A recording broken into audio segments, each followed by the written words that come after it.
दरअसल ये एक बहुत बड़ी चट्टान थी। यहाँ शिला के रूप में आज भी कई साक्ष्य मौजूद हैं। दावे के मुताबिक जो सीधे श्री राम से नाता रखते हैं।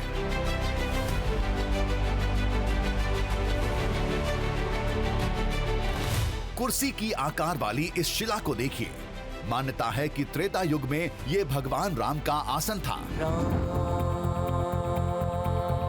मेरे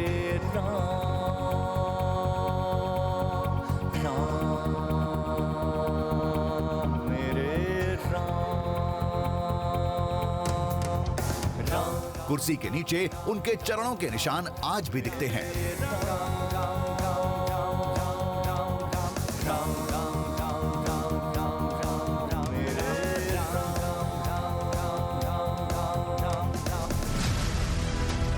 ये वो स्थान है जिसे लेकर लोगों का ये मानना है कि यहाँ माँ सीता और भगवान श्री राम आज भी मौजूद है, जहाँ उनका मिलन होता है। मिलन किस रूप में होता है? आप देखिए, ये जो नदी बह रही है इसे सीता नदी कहा जाता है, क्योंकि इस नदी का उद्गम उस वक्त हुआ था जब भगवान लक्ष्मण ने बाण मारा और एक पत्थर से नदी की धारा फूटी, जिसका पानी माँ सीता स्नान के लिए इस्तेमाल में करती थी। और ये वो स्थान है, देखिए आपको देखने पर भी लगेगा कि ये कुर्सी बनी हुई है और ये लोगों का मानना है कि ये प्रभु श्री राम का सिंहासन है। वो इस स्थान पर विराजमान होते थे, जिनके पैरों के निशान इसके ठीक नीचे आज भी देखने को मिलते हैं। और यही वजह है कि लोगों का ये विश्वास है कि यहाँ पर माँ सीता नदी के रूप में, भगवान श्री राम अपने पद चिन्ह और अपने सिंहासन के रूप में है, यानी यहाँ दोनों हमेशा साथ ही रहते हैं।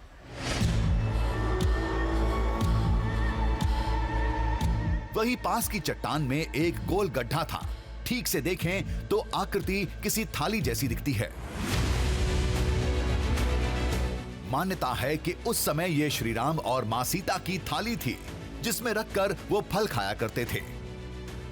यहाँ पे राम जी सीता जी दोनों बैठ के फल खाते थे। अच्छा। पत्थर का थाली बोलते हैं इसको। 5 दिन यहाँ जंगल में कुछ अपने जैसा प्लेट नहीं था, तो ये पत्थर पे बना के वो फल खाते थे। वहाँ पे एक पत्थर का पहाड़ रहेगा, जो झंडा दिख रहा है ना, हाँ। वो पास वहाँ जाके पब्लिक मनाते हैं ना, जो लेफ्ट हैंड से 3 पत्थर फेंक के जाते हैं। क्या बोलने से सीता जी राम जी को जो आया कष्ट किसी को नहीं आया।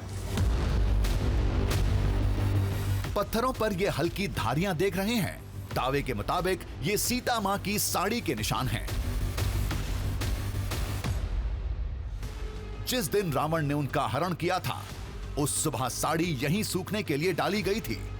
सीता जी तो वापस नहीं लौटी, लेकिन वो साड़ी यहीं पड़ी रही, जो वक्त के साथ प्रकृति में विलीन हो गई। लेकिन ये निशान आज भी हैं।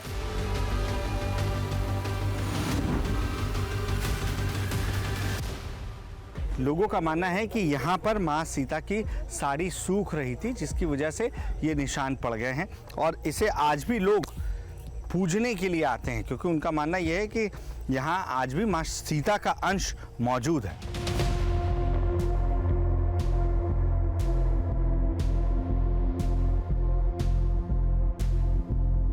चट्टान से चंद फासले की दूरी पर है वो इलाका, दावे के मुताबिक जहां सीता का हरण हुआ था।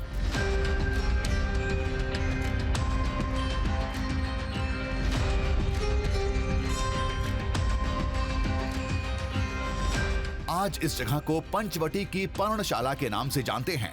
पर्णशाला यानी वो जगह जहां श्री राम ने पंचवटी में कुटिया बनाई थी।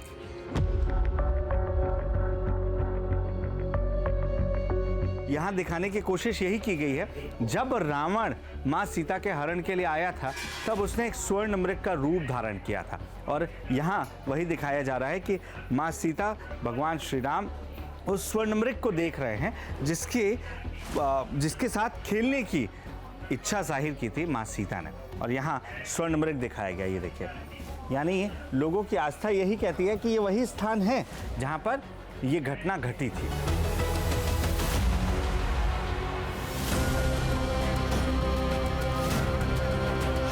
यानी इसी जगह मां सीता को स्वर्ण मृग दिखा था। यहीं पर लक्ष्मण जी ने लक्ष्मण रेखा खींची थी और यहीं से सीता जी का हरण हुआ था।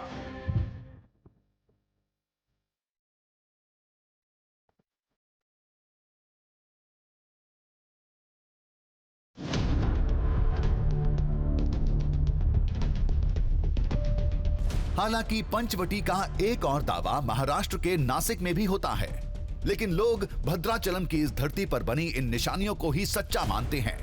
इसकी वजह है पंचवटी के ये 5 वट।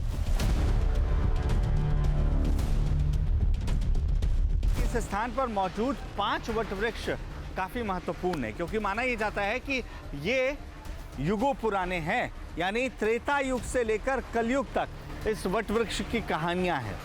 माना यही जाता है कि पंचवटी जो नाम पड़ा था 5 वट वृक्ष की वजह से पड़ा था, और उन्हीं 5 वट वृक्ष में से एक वट वृक्ष यहाँ है और बाकी जो 4 वट वृक्ष हैं वो इस कुटिया के इर्द गिर्द हैं।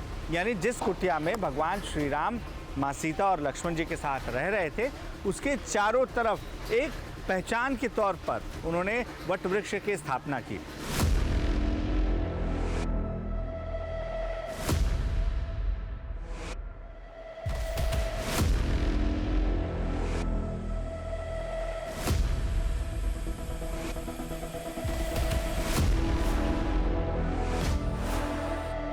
भद्राचलम के इस इलाके से राम नाम की जड़ें कितनी गहरी हैं, इसका सबसे बड़ा सबूत है ये भद्राचलम नगर और इसका सीता रामचंद्र स्वामी मंदिर।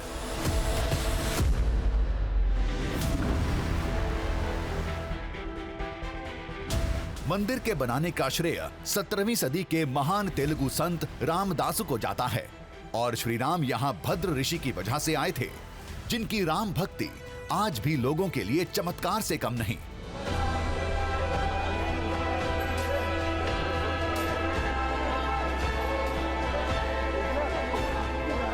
ये जो शिला है ये कोई आम शिला नहीं है। माना यह जाता है कि ये वही शिला है जहां बैठकर भद्र ऋषि श्री राम के नाम का जाप किया करते थे। जब उन्हें ये बताया गया कि उन्हें श्री राम के दर्शन प्राप्त होंगे तो इसी शिला पर बैठकर वो निरंतर श्री राम का दिन रात जाप किया करते थे। अब यहीं उन्हें श्री राम के दर्शन भी हुए, ये लोगों की आस्था कहती है। लेकिन इसके अलावा जो चीज़ ध्यान देने वाली है वो ये कि इस शिला से आज भी श्री राम के नाम की आवाज़ सुनाई पड़ती है। अगर कोई यहाँ कान लगाता है और आस्था से उसे सुनने की कोशिश करता है तो लोगों का मानना यह है कि उसे श्री राम की आवाज़ सुनाई देगी, क्योंकि ये शिला भी जीवित हो उठी जब भद्र ऋषि ने यहाँ बैठकर श्री राम का नाम जपा और उन्हें श्री राम के दर्शन प्राप्त हुए थे।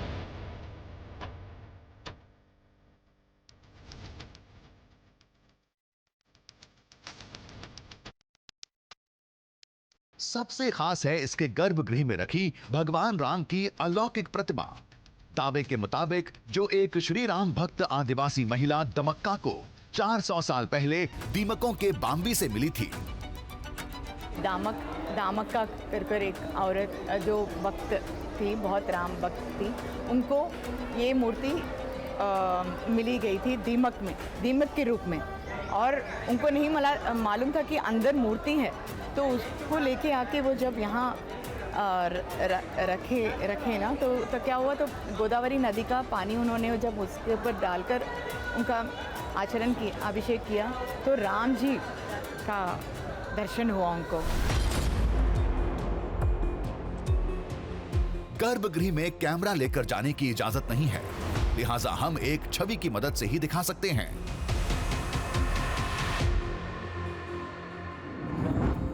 दावे के मुताबिक श्री राम और सीता की यही वो प्रतिमा थी जो 400 साल पहले दीमकों के बाम्बी से मिली थी। काले पत्थरों से तराशी इस प्रतिमा को भद्राचलम से जुड़ी रामायण की गहरी जड़ों का सबसे बड़ा सबूत माना जाता है।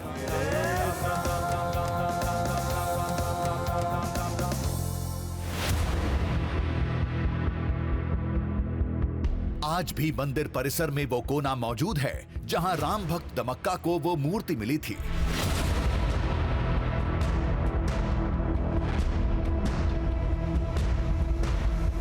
ये जो स्थान है यहाँ पर वही दिखाया गया है कि किस तरीके से वो प्रतिदिन आती थी और एक ताड़ के झाड़ के नीचे बैठकर वो पूजा कर रही होती थी, क्योंकि उन्हें इस बात का आभास होता था कि यहाँ प्रभु श्री राम से जुड़ी कोई निशानी मौजूद है।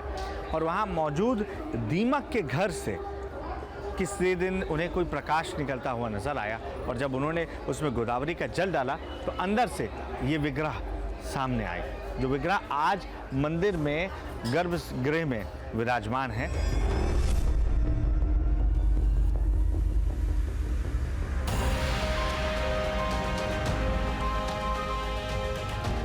मध्य प्रदेश हो या छत्तीसगढ़, तेलंगाना हो या आंध्र प्रदेश, बात जब रामायण की निशानियों की होती है तो लोगों को साक्ष्यों की जरूरत नहीं महसूस होती, क्योंकि इन्हें सहेजने वाला कोई और नहीं, खुद कुदरत है और कुदरत को कोई चुनौती नहीं दे सकता।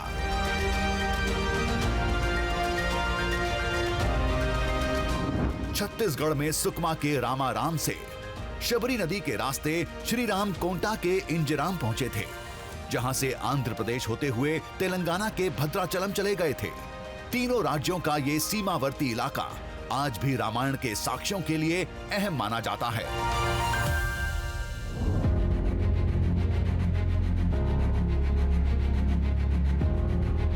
सुकमा क्षेत्र को अगर 50 से 75 किलोमीटर के रेडियस पे ले लें, जिसमें उड़ीसा का मलकानगिरी जिला भी आता है और इधर सीमावर्ती तेलंगाना के भी जिले के कुछ हिस्से और आंध्र प्रदेश का भी कुछ चिंतूर वाला इलाका आता है, जो कि सुकमा रियासत का एक हिस्सा था एक समय में 14वीं शताब्दी के बाद।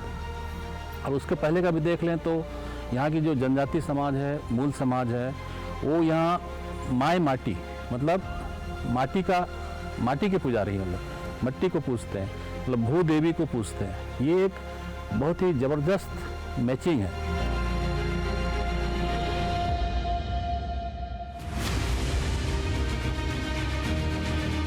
इस इलाके का एक बड़ा हिस्सा पहले नक्सलियों के कब्जे में था। इस वजह से इन निशानियों की जानकारी के बावजूद इनके दृश्य सामने नहीं आ पाते थे। लिहाजा इसे श्री राम का अदृश्य लोक कहा जाता था, जो अब पूरी दुनिया के सामने है। ये जरूरी नहीं कि श्री राम से जुड़ी हर कथा ग्रंथों में दर्ज हो। कुछ साक्ष्य आज भी देश के अंदरूनी हिस्सों में दबे पड़े हैं, जो अब वहां के लोगों के जनजीवन और संस्कृति का अहम हिस्सा बन चुके हैं। श्री राम के ये साक्ष्य भी आदिवासी संस्कृति के उसी हिस्से के दृश्यम को पेश करते हैं।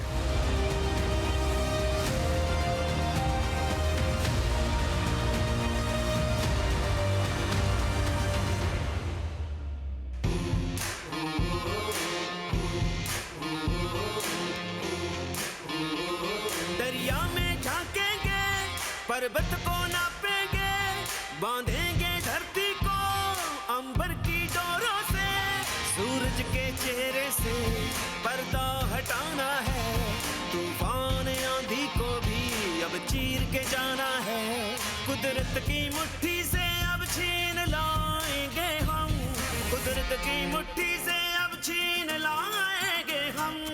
दृश्यम दृश्यम दृश्यम दृश्यम दृश्यम दृश्यम